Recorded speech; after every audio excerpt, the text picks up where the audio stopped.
ठाकरे कुटुंबासह उद्धव ठाकरे कुटुंबासह युरोपला रवाना झाले असून ते 4 मे रोजी मुंबईत परतणार आहेत. तर मनसे अध्यक्ष राज ठाकरे सुद्धा परदेश दौऱ्यावरती आहेत. ते 30 एप्रिलला मुंबईत येणार आहेत. त्यामुळे दोन्ही भाऊ मुंबईत परतल्यानंतर युतीच्या चर्चांना गती मिळण्याची शक्यता आहे. ठाकरे बंधूंनी एकत्र यावं यासाठी मातोश्री परिसरात बॅनरबाजी करण्यात आली आहे. अभिनंदन ठाकरे बंधूंनो, लवकर एकत्र या, मराठी माणसाच्या राजकीय अस्तित्वासाठी एकत्र या असा उल्लेख बॅनरवरती करण्यात आलाय. ठाकरे बंधूंच्या मनोमिलनाची चर्चा सुरू असताना शिवसेना भवन परिसरात बॅनरबाजी करण्यात आली. बॅनरबाजीतनं एकत्र येण्याचं आवाहन करण्यात आलं. हिंदी सक्तीवरनं दादरमध्ये भाजप आणि मनसेमध्ये बॅनर वॉर बघायला मिळते. मनसेनं शिवसेना भवन परिसरात बॅनरबाजी केली. हिंदी ही भाजपची भक्ती नव्हे तर सक्ती आहे अशा आशयाचे बॅनर लावण्यात आले. हिंदी सक्तीच्या मुद्द्यावरती आज संध्याकाळी 4 वाजता शिक्षण मंत्री दादा भुसे पत्रकार परिषद घेणार आहेत. या पत्रकार परिषदेत हिंदीच्या सक्तीच्या मुद्द्यावरती सरकार फेरविचार करणार का हे बघणं महत्त्वाचं ठरणार आहे. सांगली जिल्ह्यातील राजकीय समीकरण बदलण्याची चिन्ह आहेत. जिल्ह्यातील 4 माजी आमदारांसह जिल्हा परिषदेचे माजी शिक्षण सभापती राष्ट्रवादीत प्रवेश करणार आहेत. खासदार सुप्रिया सुळे पुन्हा एकदा उपोषणाला बसणार आहेत. सिंचन भवनाबाहेर पुण्यातील पुरंदर उपसा योजनेसाठी आंदोलन त्या करणार आहेत. जलसंपदा विभागाच्या विरोधात सुप्रिया सुळे रस्त्यावर उतरणार आहेत. शरद पवार आज बारामती दौऱ्यावरती आहेत. यावेळी गोविंद बागेत पदाधिकारी आणि कार्यकर्त्यांनी मोठ्या प्रमाणात भेटण्यासाठी गर्दी केली. त्यावेळी युगेंद्र पवारांचा वाढदिवस आहे आणि शरद पवारांच्या उपस्थितीत तो साजरा केला जाणार आहे. शेतकऱ्यांनी 1 रुपयात पीक विमा योजनेला चुना लावला म्हणून योजना बंद झाली असं वक्तव्य उपमुख्यमंत्री अजित पवार यांनी केलं. तर जुन्या पीक विमा योजनेतील निकष बदलून नव्यानं ही योजना तयार करून निर्णय घेऊ असं त्यांनी स्पष्ट केलं. अजित पवारांनी त्यांच्या व्याहींना म्हणजेच रोहित पवारांच्या सासऱ्यांना एक मिश्किल सल्ला दिलाय. व्याही माझं एवढं ऐकाच असं म्हणत क्रीडाई या संस्थेमध्ये इथून पुढे महिलांनाच अध्यक्ष करा असा सल्ला अजित पवारांनी दिला. राज ठाकरे आणि उद्धव ठाकरे एकत्र येणार का याची चर्चा राजकीय वर्तुळात सुरू आहे. तर या संदर्भातला निर्णय उद्धव ठाकरे आणि राज ठाकरेच घेतील. त्यानंतर परिस्थिती समोर येईल असं वक्तव्य खासदार सुनील तटकरे यांनी केलं. दीनानाथ मंगेशकर रुग्णालयातील डॉक्टरांना पैशांअभावी उपचार करण्यास नकार दिल्यामुळे तनिषा भिसे या गर्भवती महिलेच्या मृत्यू प्रकरणी महाराष्ट्र वैद्यकीय परिषदेच्या कार्यालयात सुनावणी झाली. यावेळी भिसे कुटुंबियांनी त्यांची बाजू मांडली. तर डॉक्टर सुश्रुत घैसाळ यांना पुणे पोलिसांनी हजर राहण्याचे आदेश दिल्यामुळे त्यांना पुढील तारखेला बोलवण्यात येणार आहे. पुण्यातील मंगेशकर रुग्णालयातील तनिषा भिसे यांच्या मृत्यू प्रकरणी डॉक्टर घैसास यांच्यावरती गुन्हा दाखल झाला. या प्रकरणी घैसास ईमेलवरनं बाजू मांडणार आहेत. पुण्यातील गर्भवती महिलेच्या मृत्यू प्रकरणी डॉक्टर सुश्रुत घैसास आणि दीनानाथ मंगेशकर रुग्णालयावरती कारवाई करण्याचा निर्णय सरकारनं घेतला. सूत्रांनी दिलेल्या माहितीनुसार ही कारवाई वेगवेगळ्या पातळीवरती होणार आहे. तर रुग्णालयाला 10 लाख रुपयांचा दंड ठोठावण्यात आला. जळगावच्या चोपडा तालुक्यातील चौगावात 1 घर सोडून 1 अशा पद्धतीनं अनेक ग्रामस्थांना किडनीचे विकार जडले आहेत. गेल्या 6 वर्षात 4 ते 5 जणांचा मृत्यू झाल्याची देखील धक्कादायक माहिती समोर आली आहे. पाण्यात दोष असल्यामुळेच किडनीचा विकार जडल्याचं डॉक्टरांनी सांगितल्याचं ग्रामस्थांचं म्हणणं आहे. पुण्याच्या सिंहगड रस्त्यावरील वाहतूक कोंडी सुटणारे महापालिकेकडून बांधण्यात आलेला राजाराम पूल ते फनटाईमपर्यंतचा उड्डाण पूल अखेर पुढील आठवड्यात खुला होणार आहे. रायगडमध्ये अवैध मासेमारी करणं महागात पडलंय. मत्स्य विभागानं ड्रोनद्वारे टेहळणी करत 63 जणांवरती कारवाई केली. त्यांच्याकडनं 5 लाखांचा दंड वसूल केला. कांदा निर्यातीबाबतीत केंद्र सरकारच्या धरसोड धोरणाचा फटका यावर्षी कांदा निर्यातीला बसलाय. यंदा कांदा निर्यातीत 10% घट झाली. त्यामुळे गेल्या वर्षीच्या तुलनेत यावर्षी शासनाला तब्बल 380 कोटी रुपयांच्या विदेशी चलनाला मुकावं लागलंय.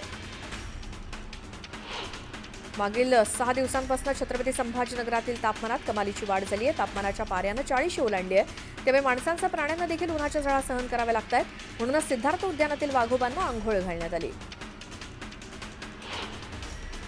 रायगडच्या आंबेनळी घाटात बिबट्याचा वावर बघायला मिळालाय. बिबट्या रस्ता ओलांडून डोंगर भागाकडे जाताना एका दुचाकीस्वारानं बिबट्याला मोबाईलमध्ये कैद केलं.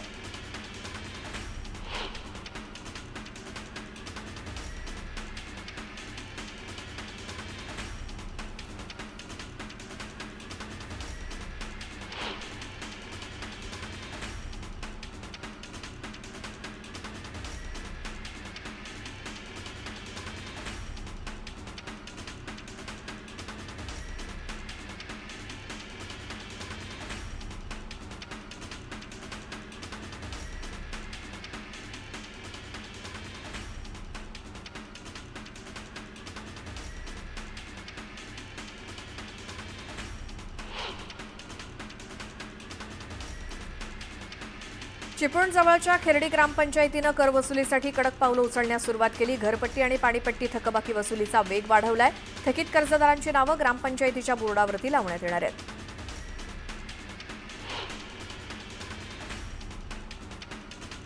अहिल्यानगर बीड परळी रेल्वे मार्गावरील बीड ते वडवणी दरम्यान रेल्वे इंजिनची पहिली चाचणी पूर्ण झाली. तपासण्यासाठी कमी गतीनं रुळावरून इंजिन धावलं, यासाठी खासदार बजरंग सोनावणे यांनी रेल्वे मार्ग पूर्ण होण्यासाठी मॅरेथॉन बैठका घेतल्या होत्या.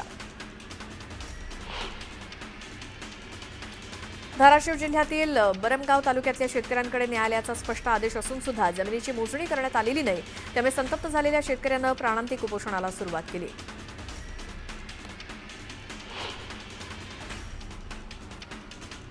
उमरग्यामध्ये गुत्तेदारावरील हल्ल्याचा तपास उमरगा पोलिसांकडून काढून यंत्रणांमार्फत करण्यात यावा. त्याचसोबत मुख्य सूत्रधाराला अटक करावी अशी मागणी नागरिकांनी केली. यासाठी उमरगा पोलीस ठाण्यासमोरच ठिय्या आंदोलन करण्यात आलं. कुंभारली घाट परिसरात गंभीर स्वरूपाची बाब समोर आली आहे. मोठ्या प्रमाणात मेडिकल वेस्ट उघड्यावरती फेकण्यात आले. डॉक्टरांनी वापरलेल्या औषधांच्या बाटल्या, सिरिंज, रक्तानं माखलेले बँडेज, दूषित कपडे इतकंच नव्हे तर ऑपरेशन नंतर काढून टाकलेले मानवी अवयव सुद्धा टाकल्यानं खळबळ माजली आहे. बुलढाणा जिल्ह्यातील काही भागांमध्ये केस गळतीनंतर रुग्णांमध्ये नखगळतीची लक्षणं आढळून येत असल्यामुळे केंद्र सरकारनं याची गंभीर दखल घेतली आहे. केंद्रीय आरोग्य आणि कुटुंब कल्याण मंत्रालयाच्या वतीनं केंद्र सरकार आणि राज्य सरकारच्या 9 विभागातील तज्ज्ञांची टीम 21 एप्रिलला जिल्ह्यात दाखल झाली असल्याची माहिती केंद्रीय राज्यमंत्री प्रतापराव जाधव यांनी दिली. आषाढी एकादशी सोहळा हा 6 जुलै 2025 रोजी होणार आहे. या सोहळ्यासाठी संत ज्ञानेश्वर महाराज, संत तुकाराम पालखी सोहळ्यासोबतच अन्य संतांच्या पालख्या मोठ्या प्रमाणात त्यांच्यासोबत वारकरी सुद्धा येत असतात. दरम्यान वारी कालावधीत येणाऱ्या वारकऱ्यांना अधिकच्या सुविधा उपलब्ध व्हाव्यात अशा मार्गदर्शक सूचना मंत्री जयकुमार गोरेंनी केल्या आहेत.